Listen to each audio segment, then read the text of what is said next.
आपको मालूम है इमाम औज़ाई रहमतुल्लाह अलैह बहुत बड़े बुजुर्ग गुजरे हैं। जरा देखिए उनके घर में उनकी बीवी से मिलने के लिए उनके गांव की एक औरत आती है और सुबह सुबह दरवाजा खटखटाती है। इमाम औज़ाई रहमतुल्लाह अलैह फजर की नमाज के बाद कुरान की तिलावत कर रहे थे चटाई पर बैठकर। उन्होंने दरवाजे पर देखा कोई आया है, दरवाजा खोला तो सामने गांव की औरत खड़ी है। पूछा कैसे आई हो बहन? उसने जवाब दिया आपकी बीवी से मिलना है। इमाम औज़ाई रहमतुल्लाह अलैह ने अपनी बीवी से कहा कि तुमसे कोई औरत मिलने आई है, तुम उससे मिलो, मैं अंदर चला जाता हूं। अब इमाम औज़ाई अंदर चले गए और जिस चटाई पर कुरान पढ़ रहे थे उस चटाई पर उनकी बीवी ने उस गांव की औरत को बिठा दिया, आओ बैठो। वो औरत जैसे ही जो गांव की मिलने आई थी जैसी बैठी चटाई पर, उसके पीछे से जो शलवार, ये जो थम्स होते हैं हिप का हिस्सा, ये पूरा भीग गया। जैसी बैठी वो पूरी शलवार पूरा कपड़ा उसके जिस्म से चिपक गया, भीग गई वो। उसने नजर दौड़ाई तो इमाम औज़ाई का 3 साल का बच्चा कपड़े उतारे हुए नंगा वहीं पर खेल रहा था।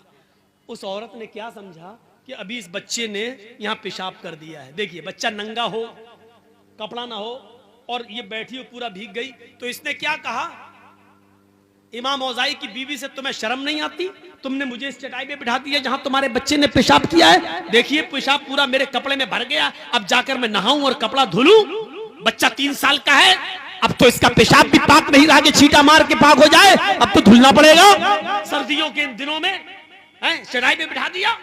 इमाम औज़ाई की बीवी क्या कहती हैं? देखिए सोच, देखिए उस औरत की सोच क्या थी कि इस पे पेशाब है।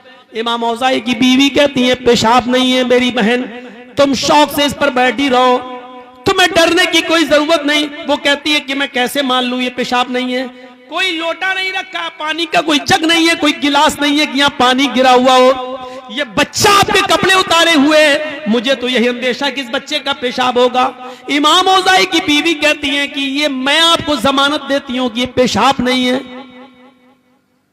बच्चे ने पेशाब नहीं किया है, लेकिन बच्चे का कपड़ा उतारा, उसने नाली में पेशाब किया, यहां नहीं किया है, तुम बेफिक्र रहो। उसने कहा इमाम औज़ाई की बीवी से, ये पेशाब नहीं है और पानी भी नहीं है, तो फिर है क्या? पहले मुझे बताओ, मुझे सैटिस्फाई करो।